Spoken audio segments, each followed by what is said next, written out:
Here's 3 things that are no longer things since losing over 90 pounds. This is the jeans edition.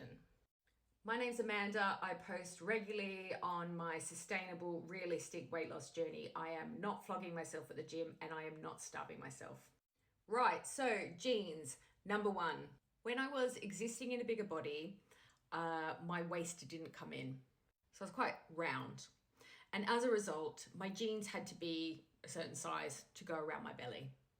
And actually, the distance around my belly was greater than the distance around my hips.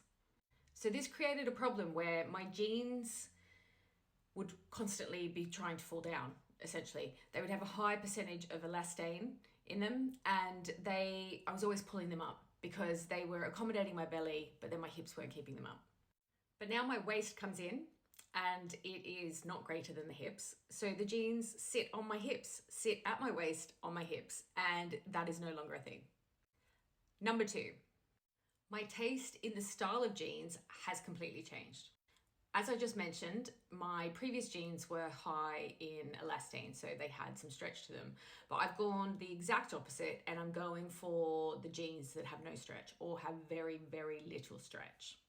Now, if you told me this when I was in a bigger body, I would have said, no way, there's no way I'm going to do that even in a smaller body, because I just think that jeans are ridiculously uncomfortable.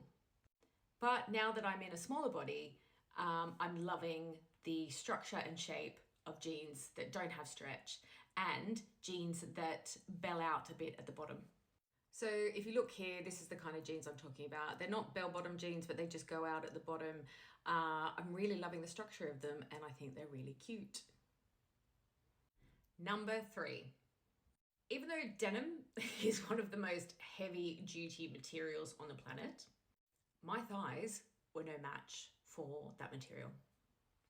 Chub rub would very quickly create a hole in the jeans between my legs. And even though the rest of the jeans would be fine and I could have worn them for probably years after that, I'd have to throw them out fairly quickly because the inner thigh just couldn't survive my chub rub.